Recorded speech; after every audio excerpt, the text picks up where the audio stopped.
What's going on, everybody? You can do other things and you can explore different aspects of yourself and you can become a different person. You can't use your voice, lift someone else's voice up. Understand that you are a global citizen and you do have a responsibility.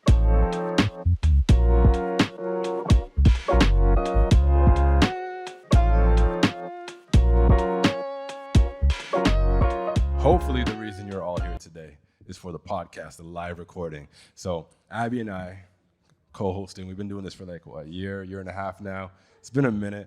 It's been an adventure, it's been a journey, and it's actually been really lovely. I've learned a lot about Abby, of course, learned a lot about myself. Some of our folks who've been on the podcast or here again tonight, helping out, etc.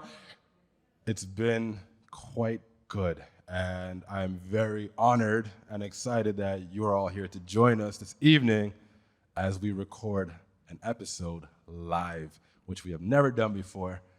I'm a little nervous, but it's all good. We got this, right? We got this. So let's invite our panelists up to the stage. Let's take our seats, y'all. So just for those of you who don't know, Matthew and Arissa have been previous guests on Life Outside the Box podcast, and Dancia and Tosan are new, so can you just give a little welcome to them?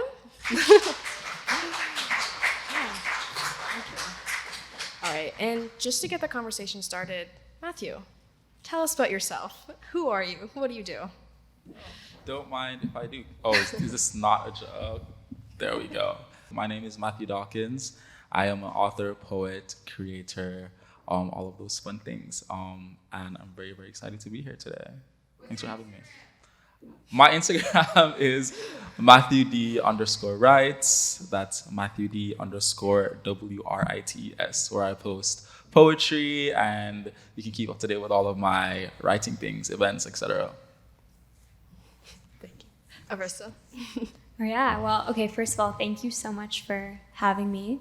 My name is Arissa Roy. I am a youth activist and the founder of Project Power Global, which is a international youth-led organization working towards access to education.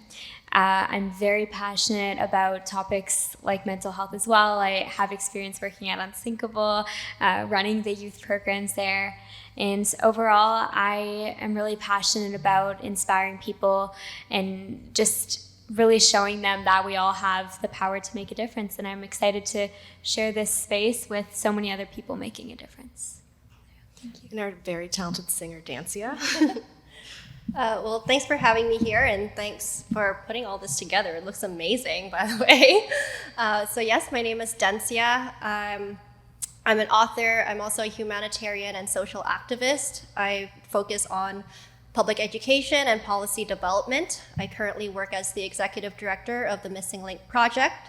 So we help underprivileged youth gain more opportunities to live above the poverty line by developing programs in fitness, mental health, and business and financial literacy. And Tosan. Like everyone has said, thank you for everyone for having us here today. It's such a pleasure. My name is Tosan. I am a Nigerian immigrant who moved to Canada about 9 years ago to pursue a career in healthcare. So full-time, I work as a registered nurse here in Toronto, but I am also the founder of an online platform called The Latibule, which is an online space to share stories of young women globally. And I also co-host a podcast called Peas in a Podcast, where we share everyday conversations about adulthood, community, and wellness. Amazing. Thank you. Thank you so much to all of you.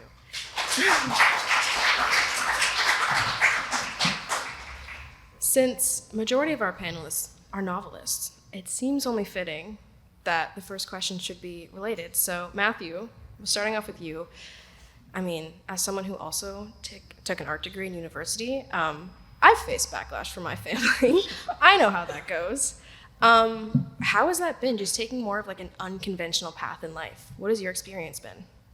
Yeah, that's a really good question. I think for me, I'm really, really lucky in that my family supports me doing the arts, and I think that's because from a very, very early age, I was always passionate about reading and writing.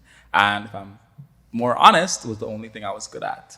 So they were like, you know what, this seems to be your lane. Let's not get you into something that, will crash and burn. So thanks to my family for that. But I think that upbringing, really taught me a valuable lesson in what it means to be honest with yourself and secure and chase your dreams. And I think if we're really good at something and if we're really passionate about something, we can make that into a future and into something really fruitful and beneficial. So that's my experience with it, and that's kind of what I preach, to chase your dreams, basically. Amazing. Arissa. Yeah, so I wrote a children's book. It's called Rocks to Ripples. We have some copies on the table on the side. And essentially, Rocks to Ripples is kind of like an outlet that I wanted to create in order to share a message that my grandmother, or as we say in my culture, Nanima, liked to share. And she recently passed away on my birthday, actually. So I felt like I needed just to have something to connect not only to her, but to the message she shares and where she shared. And essentially the book is for children and youth, and it shares the message that we all have the power to create ripples of change in the world. It's really easy to read, and one of my good friends illustrated it. So it's just one of those things that I feel like should be in a library, and we need to be telling our youth and children that they do have the power to make a difference. And so for me, that was a way to share that. Thank you. Same question goes to you, Tansy. Well, my parents actually didn't support me in the arts at all. They kind of said, well, you probably don't have a chance of making it, so good luck. And because of that, I actually got into modeling when I was 5 years old in order to network with people in the industry. And it wasn't until I was 8 when I started theater acting and then starting to do music and everything like that. So for me, I didn't really have the support from my parents as it seems like you guys had, which I actually don't see as a bad thing. I think it drove me even further because I wanted to prove them wrong. And Tosan, I have a different question for you. Sure. So again, the topic of this podcast is kind of future anxiety, adolescence, coming into, your adolescence, leaving the future behind, all these anxieties. And I wanted to ask you, Tosan, did you have a moment in your life where you kind of realized, oh my God, I'm not a child anymore, I'm an adult, and that kind of pressure, did you have a moment like that? Definitely.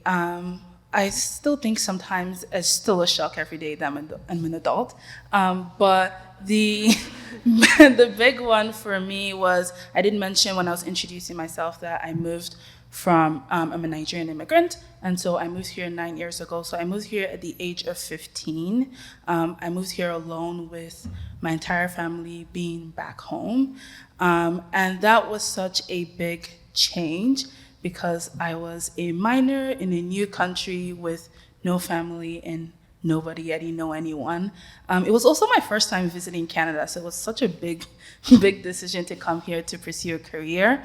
And moving here, and the first couple weeks, it felt like a dream. And after I settled in, having to navigate a new system, good thing I already spoke the language, so that wasn't a barrier. But navigate a new system, build new relationships, cater for myself. I was doing my laundry, I was cooking for myself. That was when I had the realization that although by age I am still a minor, I had lost a part of my childhood and began my transition into adulthood. Yeah. Thank you. That as I hear you all talk, there's so many thoughts going through my mind, and one of the bigger ones is, as an adult, I kind of forget I'm an adult too. I feel like I'm an official adult now. I'm in my 30s. But anyway, with this transition, I guess, what were some of the more challenging things in kind of moving through that transition from adolescence into adulthood? And even Arissa, you're kind of there right now. So what were those challenges for anyone?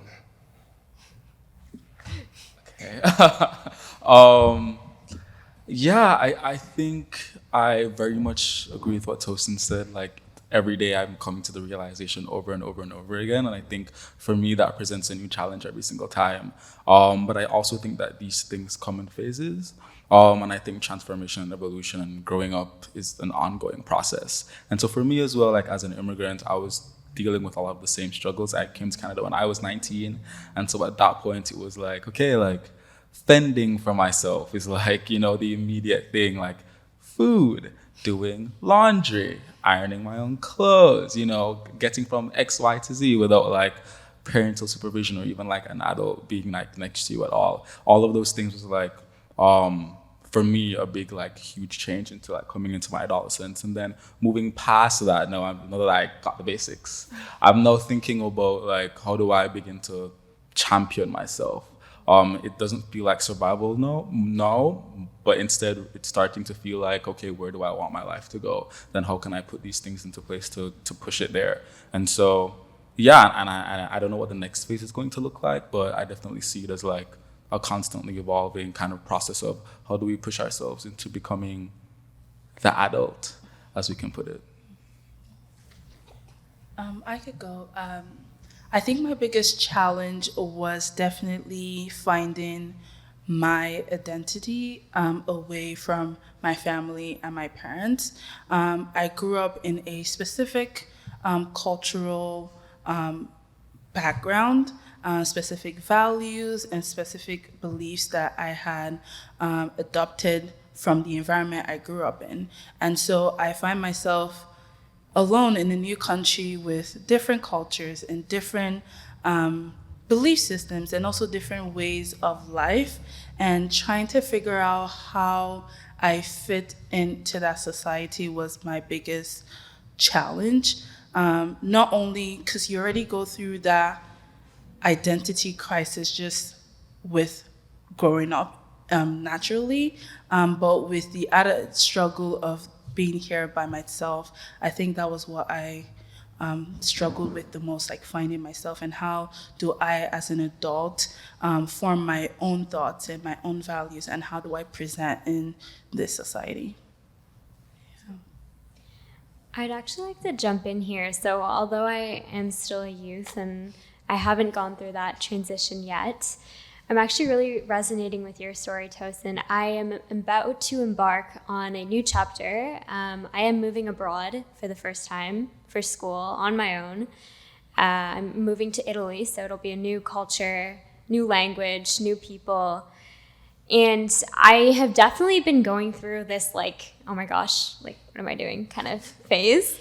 And I think right now for me, what has been giving me a lot of like strength and courage to step into this new chapter with like confidence has been this idea that like mindset is really important. And I don't know if any of our other panelists here can speak to that more, but I feel like mindset, at least for me, even with my journey, starting my own organization, working on the causes that I'm passionate about, all of it has come after a mindset shift and kind of looking at the situation with a different lens and saying like, actually, I can do it. Like, I don't have to listen to all the people who are saying I can't. So I know like the new chapter will be probably crazy and a roller coaster, but I feel like mindset is something that I'm currently reflecting on. So I don't know if anyone can relate. But yeah. I feel like if anyone is ready, it's you. So I just want to put that out there.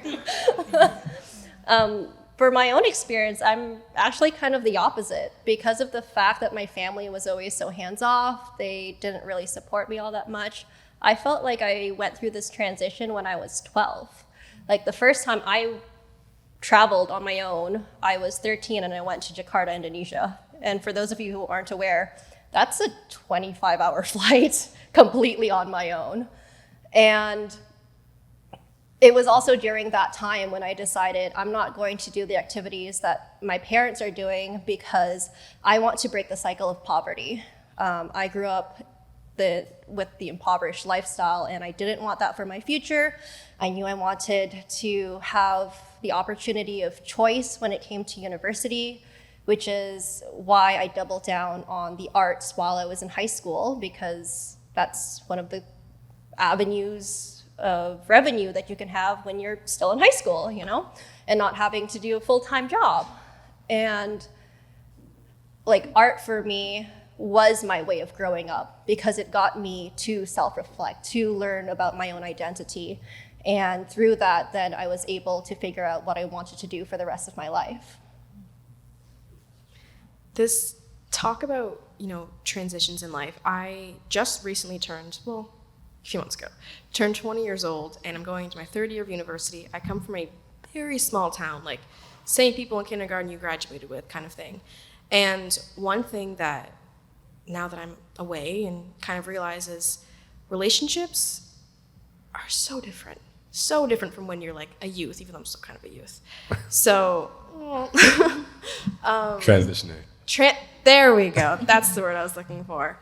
I wanted to throw the question out of like building meaningful relationships, either going through this transition and kind of realizing like what you do and what you don't want based on like past experiences, or just like how to find and build meaningful relationships to have these people in your corner who do support you.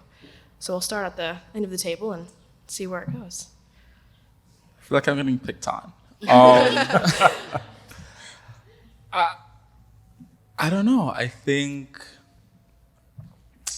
for me, every time that I've developed a really meaningful relationship, it's always been through a mutual interest. Because I think people are always, one, I believe in like similar vibes and energies attracting. But I also think there's something really, poignant and powerful in knowing what you love and value. And I think other people can sense that. And if they love and value that as well, there's like a connection that's going to spark. So that's what's always done it for me. But yeah, I want to pass the mic around for sure. And if I have any more tips, I'll jump back in.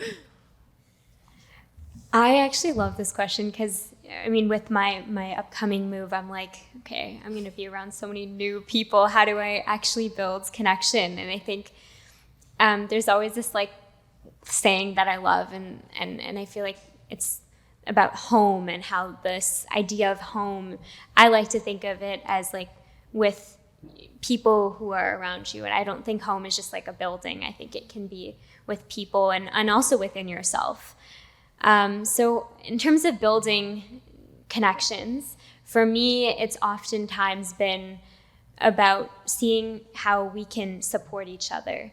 I think when there's opportunity and also connection to what you were saying, Matthew, I feel like it has to be both, because relationships, I feel like no matter what they are, friendships, any types of relationship, I think they have to be mutually beneficial as well. And it's the moment that they don't become, or they're not mutually beneficial anymore, you have to, I feel like, take a step back and ask yourself those questions.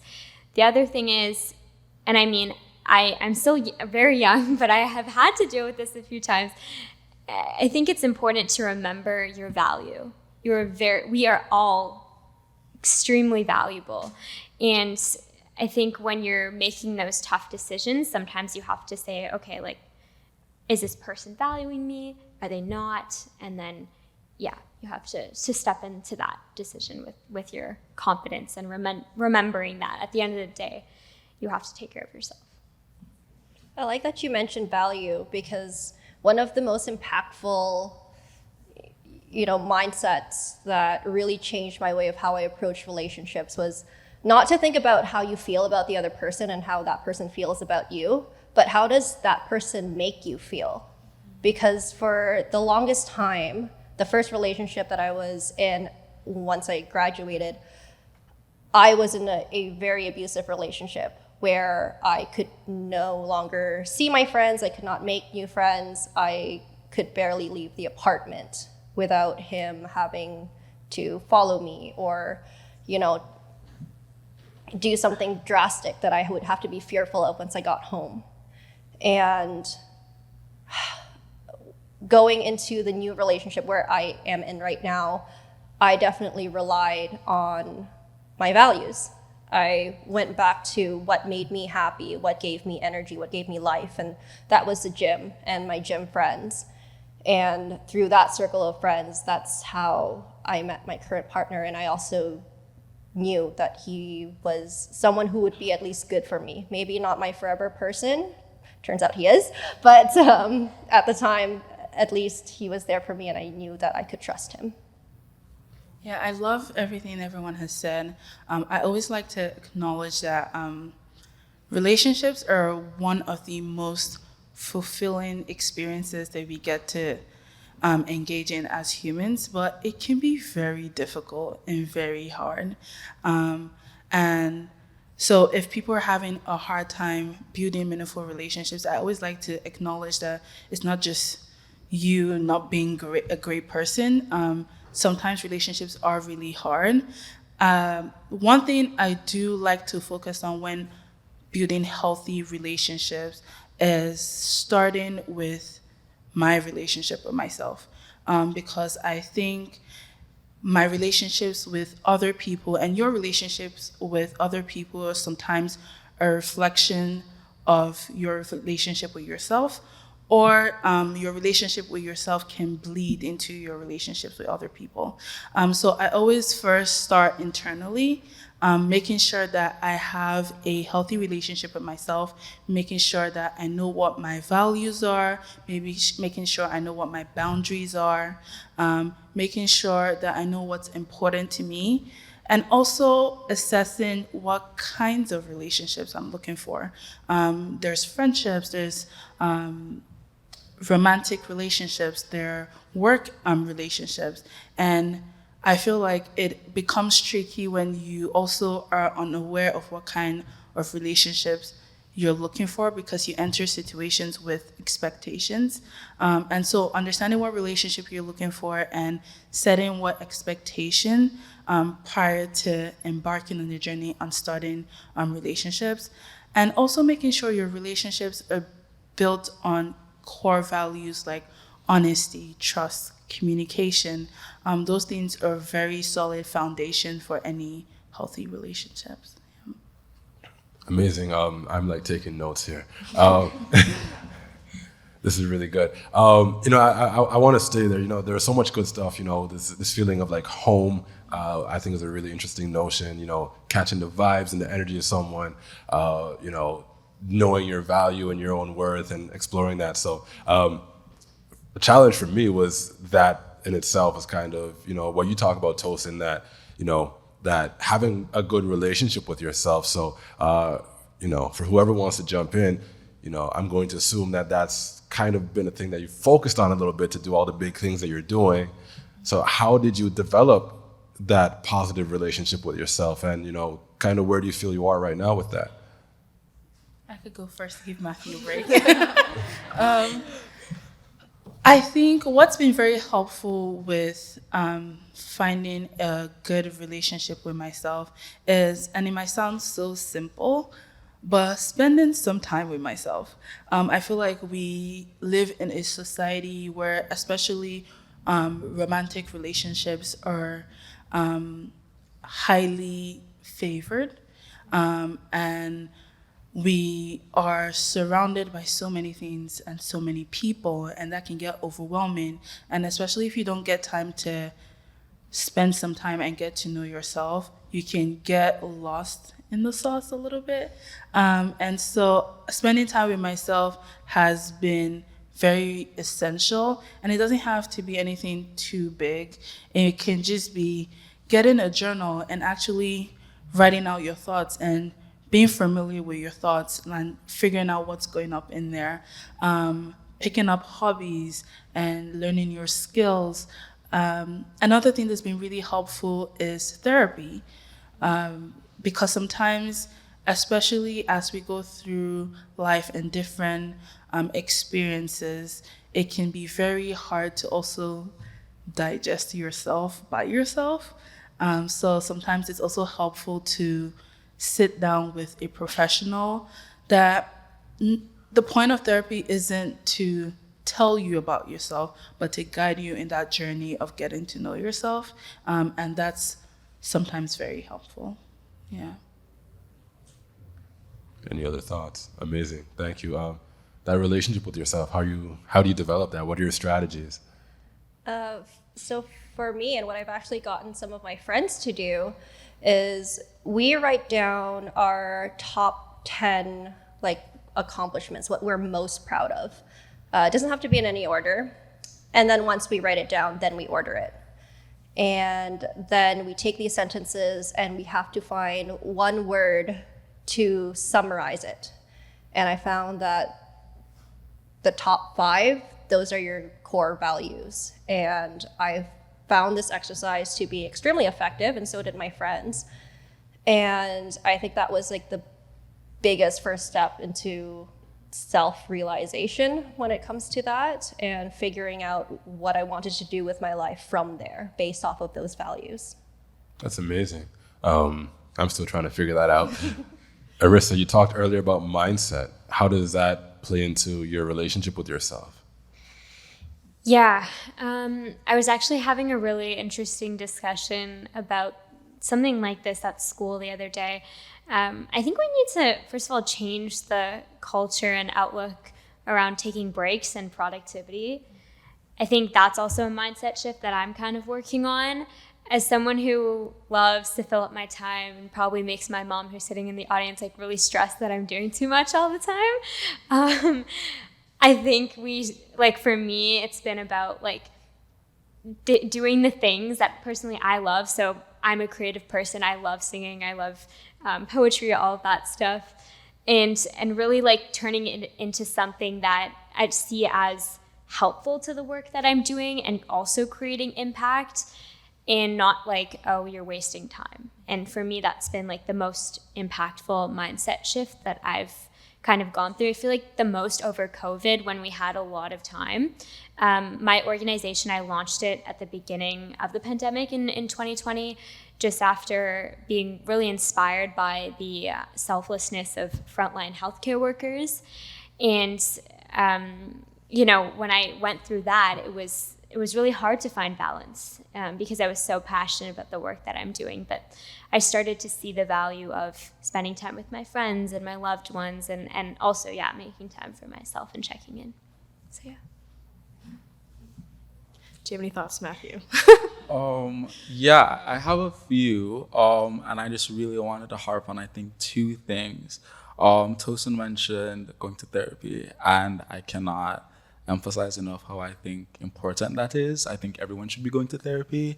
And I think we're, like, as a culture, as a people, we're starting to destigmatize what therapy means. And you say you're going to therapy, and it has all of this. It's like, oh, what's wrong with you? But I think therapy, like as you said so like eloquently, is not about like necessarily trying to come to like a diagnosis or like trying to unearth what's wrong with you, but it's, I think, a critical part in having a trained professional who understands people and personalities try to help in guiding you understand yourself.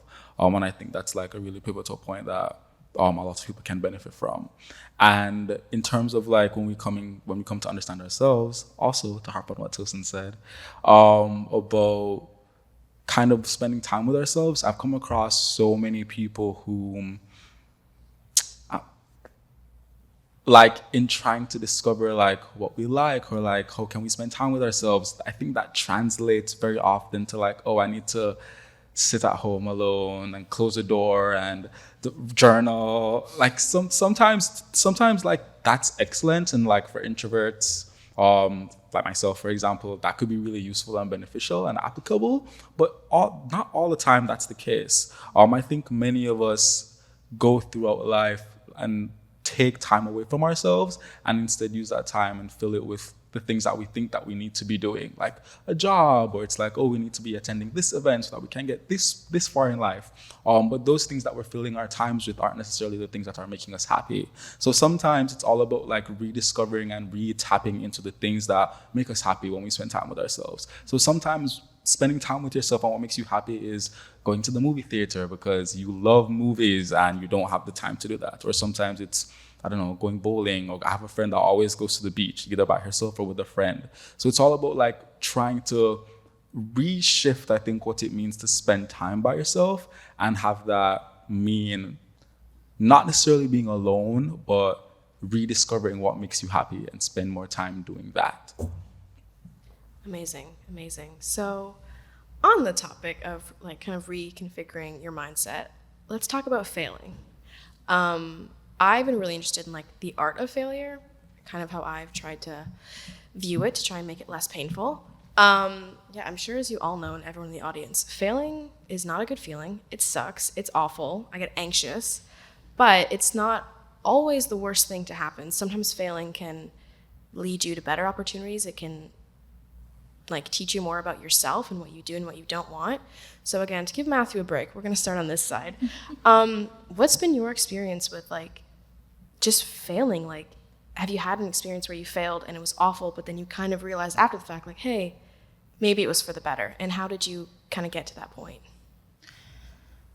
I have a very complicated relationship with failure.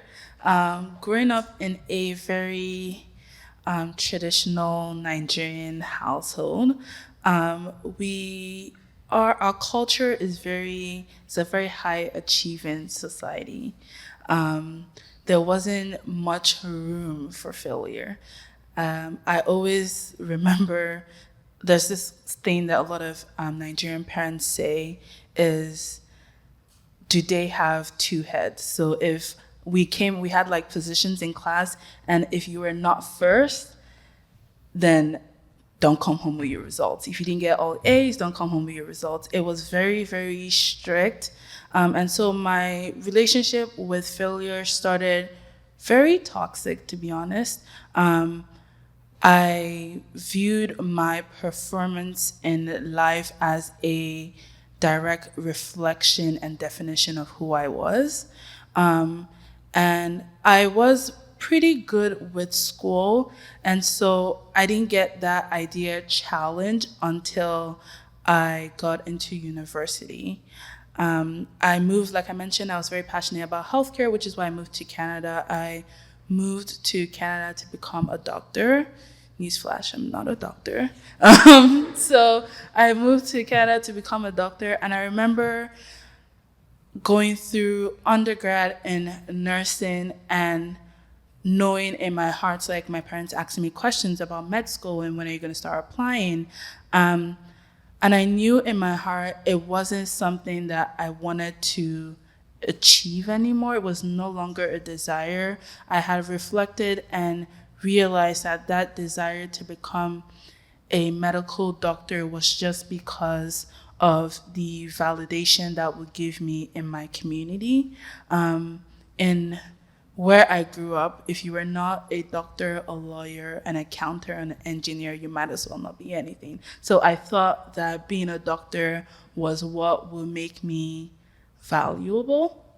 And so that decision to no longer pursue that pathway is sometimes seen as me giving up, or me failing, or me saying that I don't have what it takes to pursue that career. My grandparents still ask me every time, so you're just a nurse. And dealing with failure, I have had to detach myself from performance and realize that my performance is not a reflection of who I am. Who I am is based on my values, my beliefs, how I present to the world, the relationships I have with people, and how I influence the people around me. And so it's very hard detaching that relationship with failure, and like we said, therapy has been a good resource to kind of navigate that. But the big thing for me is just making sure that failure is part of life and it's gonna happen, but being very intentional in making sure that I do not take it as a reflection of my identity and who I am. So I had a problem. I still have a problem of placing my value based off of what I've accomplished and what I succeed in. And I think a lot of us do have this problem, right? But because of this, I actually love failure and I embrace it like crazy. I don't remember the last time I was actually upset about failure. Because the way that I see it is, if you're not failing, that means you're not trying. You're not doing anything. You're just stagnant. And that means you're not going to go anywhere. If you're failing, you're still learning what doesn't work. And that's still progress. And that means you're another step closer to success. Yeah, I think as a student, I mean, I'm still in high school. I think the culture around failing, it can be very toxic when you're growing up my age. I think a lot of the times we can value ourselves based on a number, or like, what did you get on that test? What did you get on this test? Like all of that stuff. And as someone who, I think, I spend a lot of time working on my projects and things outside of school. Like there's a lot of judgment when it comes to like grades and then comparing to like other people. And it's like, I don't know. When I think about value, I think it's like you guys said, your values, that sounds funny, but like, you know what I mean? Your core, what does that mean? Like, who are you as a person? That's what's important. And in terms of failure, I like to think of like rejection as redirection. I know that's a really famous saying, and for me, it always has been in a way. When I remember like was first starting my advocacy work, I think I applied to like 6 programs and I got rejected from like all of them at the start. And it's really hard. Like I also want to normalize feeling sad and like feeling disappointed about that. Like I think I could very easily come up here and be like, yeah, no, I don't feel anything. Like it's just, I move on and like it's all happy. But no, like it sucks sometimes. And I think that feeling of like, sadness or you're upset about something, like it's what you do after that matters. It's not like the mistake you made or the failure that you endured. It's how you react to it and what you take from that, as you both were speaking about, and how you can translate it to the next thing. Mm-hmm. Yeah, you all spoke on that really, really well, and I kind of, you stole all my points. Maybe I should be going first. That was a joke. No. And I don't want to repeat anything that you guys have already expressed so eloquently, but the part that I would like to tack on is that I think, at least I know for me, every time something feels like a failure, like I trust the process and I know that like, okay, like this rejection doesn't reflect on me, or like, like each failure means that I'm, one step closer to finding perfection, like exactly what you said, Dancia. Like, and I know that, but I think what makes it feel like failure sometimes to most of us is like comparing ourselves to other people. Because it's like, oh, it took me 10 tries and it took you 2. What does that say about me? And I think for me, there's also like a really important like distinction to be made there about the fact that like everyone is on their own separate and different journey.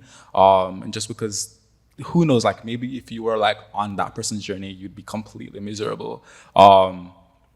And I think that there's a real element there to like trusting yourself and separating what you see other people achieving from what you want to achieve, and knowing that you're doing something completely different, even though it might look the same on the outside, and what is in store for you is in store for you, and you'll be able to achieve that. So I think that shift can also help us not see failure as failure too sometimes. This is really, really interesting. I wish I had this conversation when I was young. I'm actually just like starting to like failure. I fail a lot more than people I think based on, my public profile. But anyway, I want to flip, this failure thing. Let's talk about success.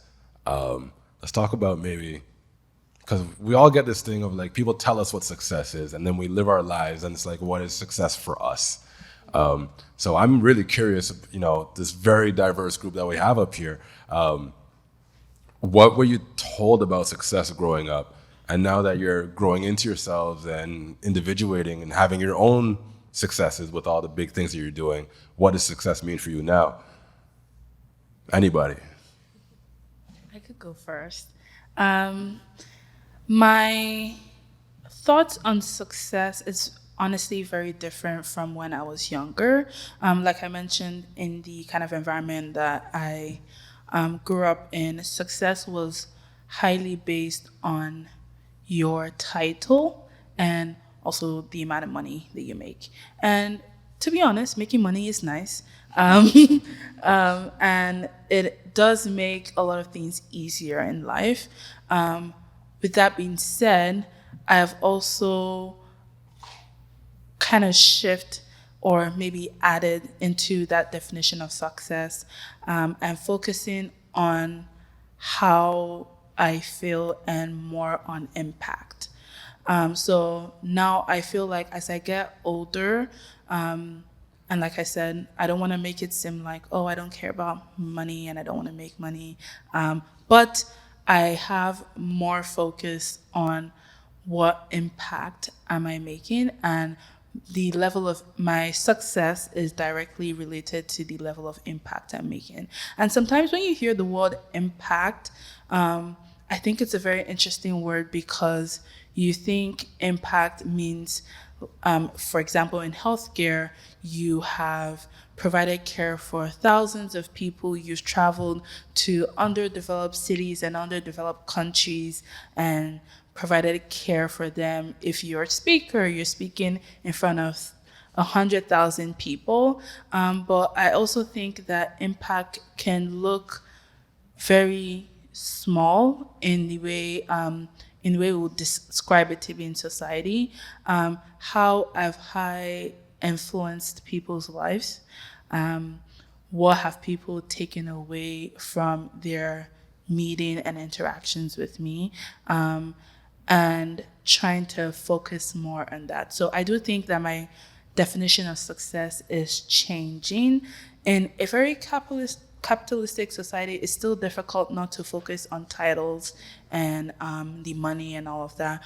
But I am definitely trying to make sure that I'm also focusing on my impact in the world. I can just step in here because Tosan, you made me think of, when I think about impact, I also think of purpose. And I think for me, success is often linked to what I am defining as my purpose. And I think that's something that can change throughout your life, and it will change as you kind of experience new things. But yeah, when I feel like happy or satisfied too, it's oftentimes when I am doing things or have achieved something related to what I see as my greater purpose. And I think that's really hard to define sometimes. And I think most of us don't know what it is, and that's cool too. But purpose and passion are very linked for me.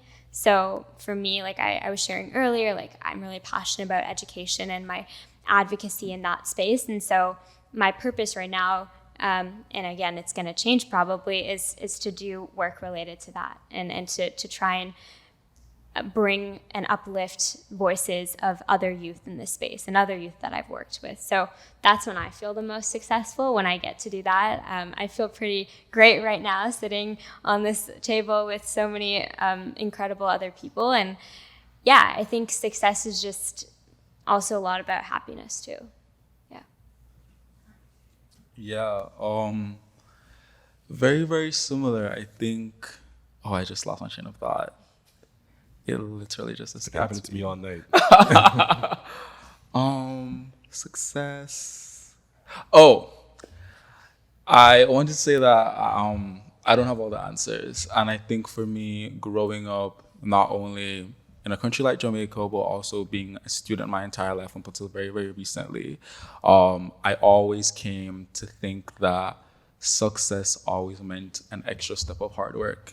And that, okay, last time I got 82, let's do 83, and then 84. And these were the metrics that I would use to convince myself that I was making progress.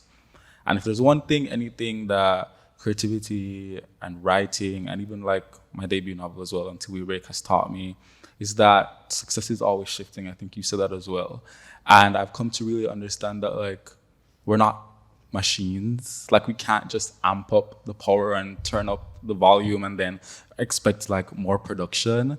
I think I'm in a place where I'm learning that I have to be a lot more gracious with myself, and that I can set these 1 year, 2 year, 3 year goals that are built on the foundation of purpose and impact, like you said, and I can walk in light of those goals, what everyday, I think, output and success might look different. Because we're not machines, as I said before, but rather like we have a multitude of things happening to us and existing within us and around us. And I think it's really important to give ourselves grace and to measure success differently each day while we continue to walk in our purpose. I like what you said, that we're not machines, because I definitely can relate with you when it comes to, oh, I need to improve on this thing or that thing, because, you know, nobody's perfect. We all have things to improve upon. But to try to do all the things, you know, that's gonna take a toll on you, not just mentally, but physically. And I learned this the hard way, where mentally I was actually fine.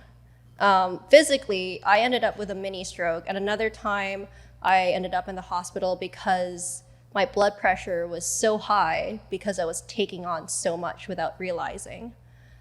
Now, to come back to the question of what success is, I don't know what it is for myself.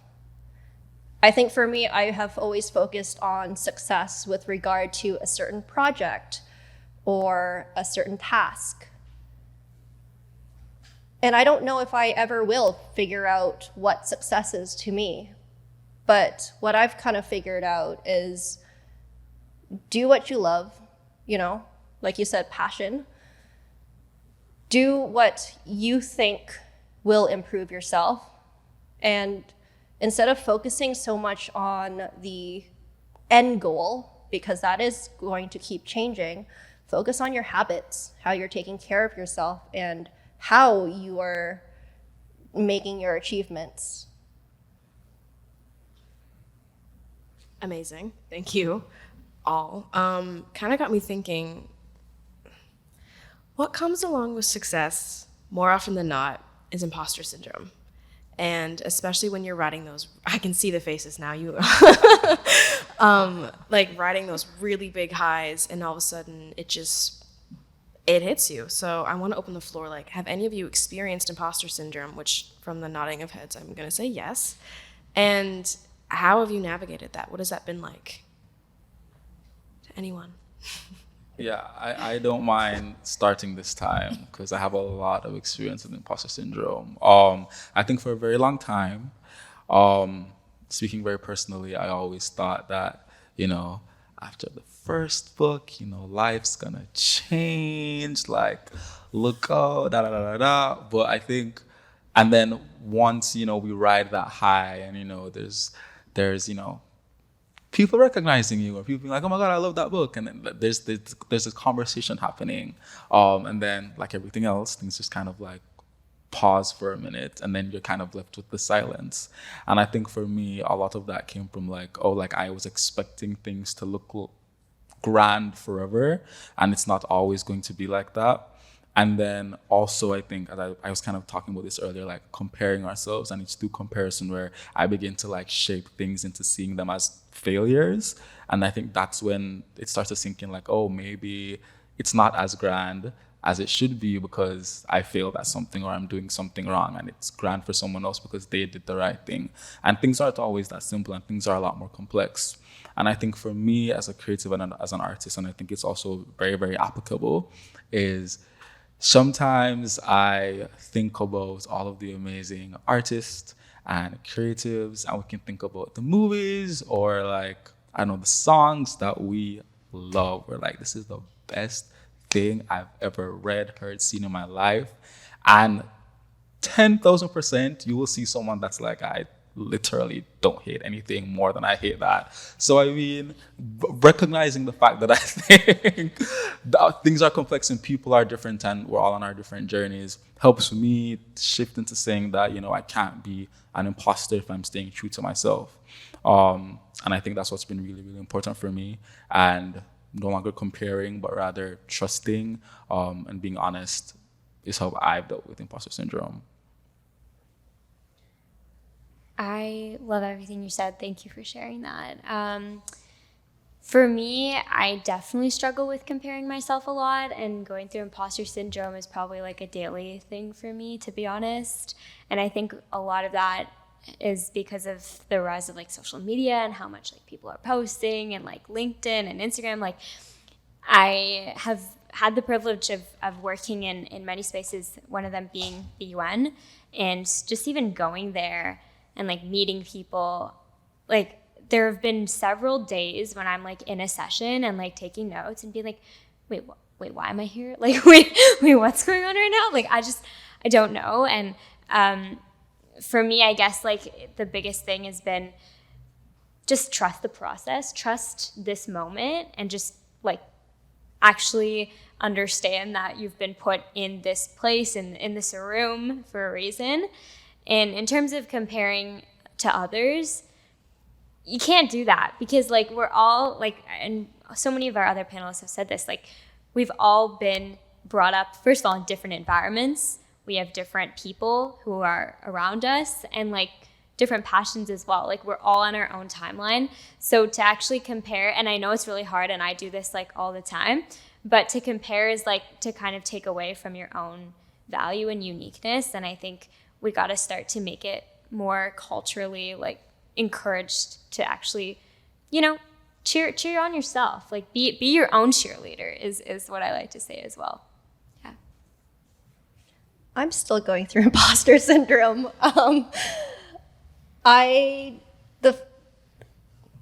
Me being the executive director right now, this is the first time I'm in this role. And I started a little bit over a year ago.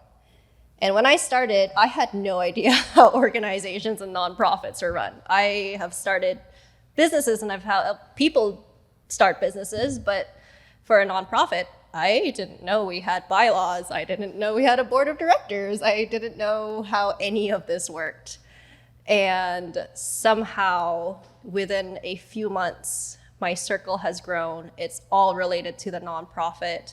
And all of a sudden, I'm the one creating the bylaws and policies and doing all the paperwork to get it registered.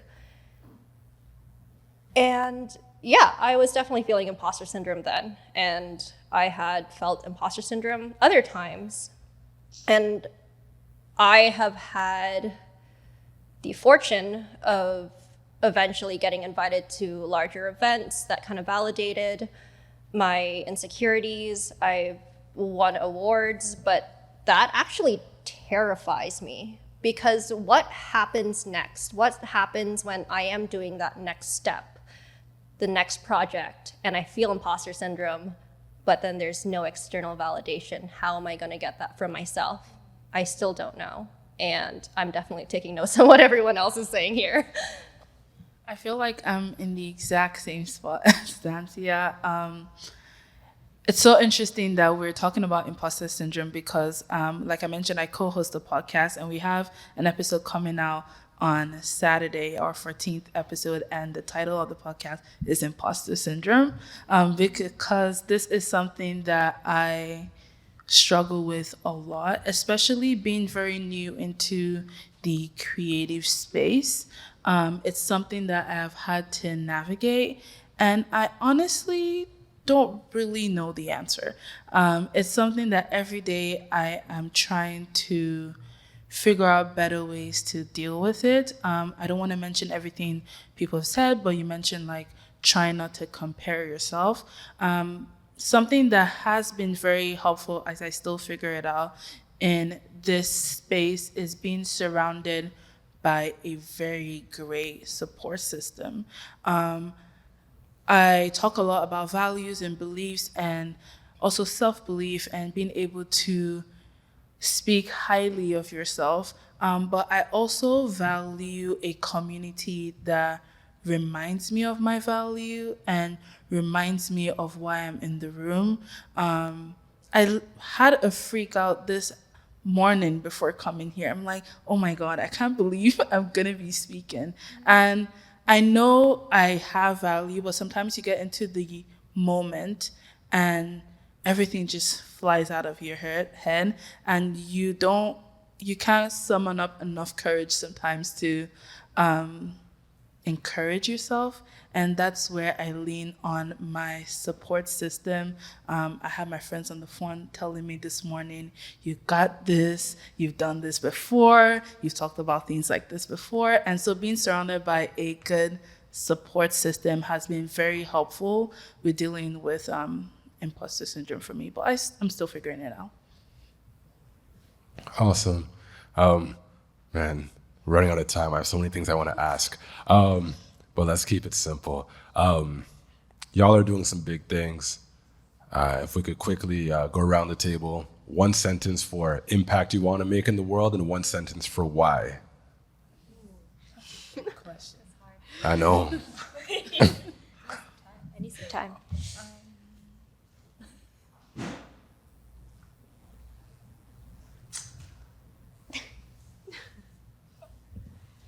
Big question. You said simple, and I think it's hard to narrow it down into one thing. And I kind of said this before, but I tried to give myself like more broad, long-term goals that we, walk in confidence towards. So I know for me as a writer and as a creative, it's all about representing my culture and representing my people and building on the Caribbean literary tradition, and thinking about the ways that I can contribute to that conversation to help people like me feel more represented and seen and have our conversations on the forefront. So doing that, and then the impact would be, just having and it's already starting to happen, Caribbean young Black boys and girls come up to me and be like, oh my God, this made me feel really good. It was so crazy, reading this, and that's how we talk, or that's how we do things. And so I think that's what's impact for me. It's all about building and representing me and the people who are like me. Okay, I'm gonna take a shot at this. The impact I want to make in a sentence, I'd say to help, or to continue to help bridge the gap between young people and the opportunities that they want to achieve, and doing that through continuing my advocacy work. And I've had the privilege to learn about the intersectionality of so many global issues, whether it's racial inequality, climate change, mental health crisis, all of those issues. And I want to kind of continue to be a voice and continue to share my own story and really share the message that we need to take a joint approach and work together in order to make progress on a lot of those issues. So yeah, to kind of, oh my God, that wasn't even a sentence, but to be the voice and to listen to other people is the end goal. And why? Well, I love to practice gratitude, and I'm definitely really grateful for the position that I'm in right now. So now my focus is kind of shifted to okay, I have this opportunity. How can I share it with others? Yeah.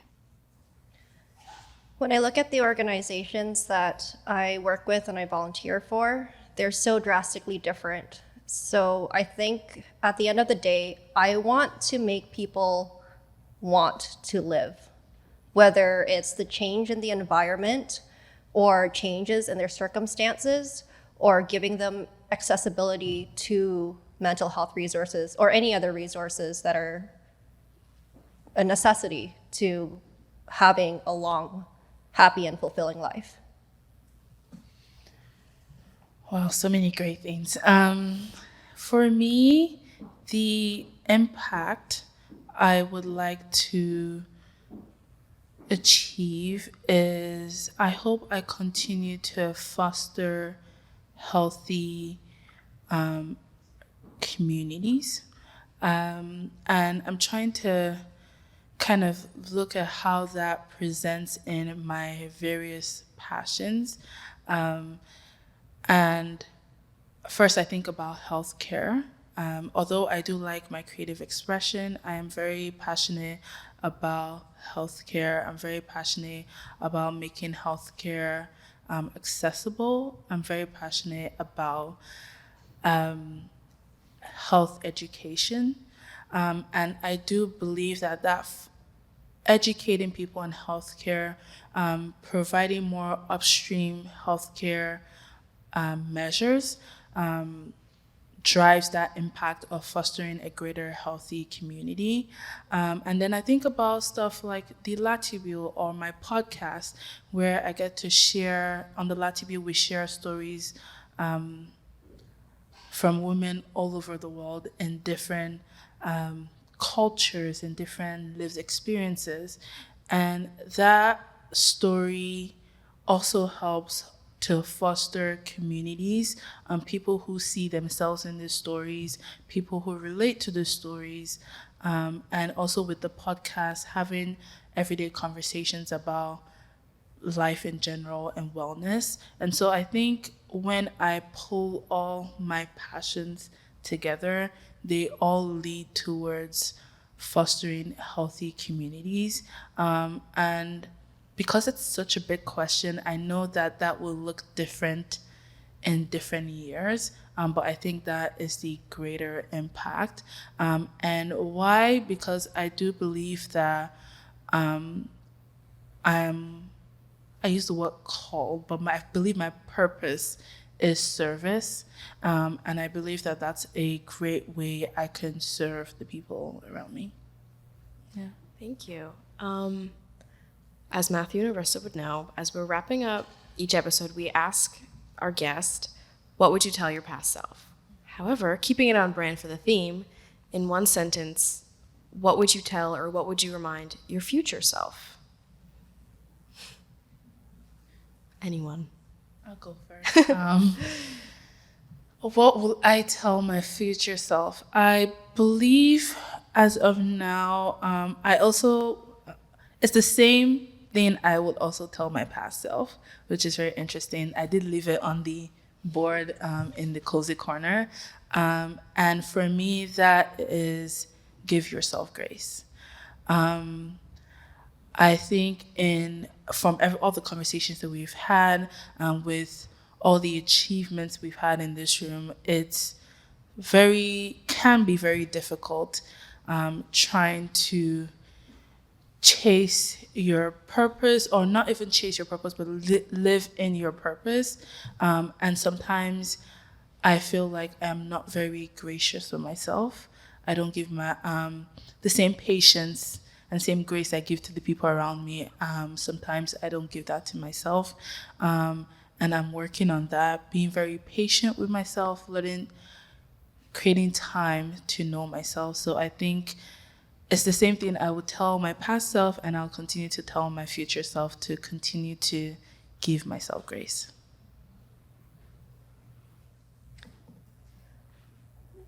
This is going to be a hard one for my past self and my future self as well, but I love you. I love that. I want to steal both of yours, but I'm going to say something different. Never stop learning. Never stop learning or growing. I think no matter how sure of myself I can feel sometimes, I think in order to really become successful in whatever that means, we always have to try and grow and go through challenges that might question who we are, but through that we can learn more about ourselves and learn more about our communities. So yeah, and also my mom always says that it's important to be the better person and teach other people how you want to be treated in the world, and that's another one I'm taking with me. Yeah, in one sentence, I tell my future self to remember how far we've come. And I say that because oftentimes we can get caught up in the goal and forget what the journey felt and looked like and all the important lessons that we learned along the way. And so I think it's important that as we celebrate achievements or celebrate shifts and changes to come, we also think about what are the bits and pieces that we picked up along the way that got us there, and keep those in mind as well.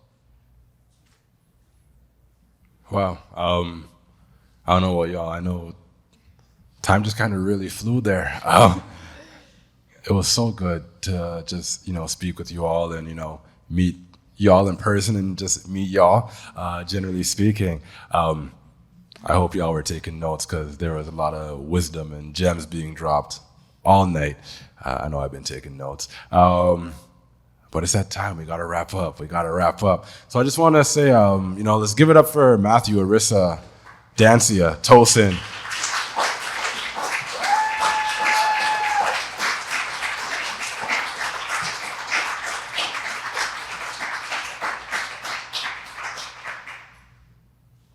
And also a round of applause for Asante and Abby. Can we please do that, please? Thank you. And the KBI team, everyone, Jillian, Megan, everyone. Thank you. I just want to extend a huge, huge thank you to our amazing panelists. You guys are inspiring, keeping it on brand. But yeah, thank you for sharing your stories. Thank you for joining us. And thank you to everyone who came and listened. For real. Yeah. This has been an amazing night. And yeah, thank you so much. This has been great. Definitely. Buy their books. Buy the books. And I guess that's a wrap. All right, cool.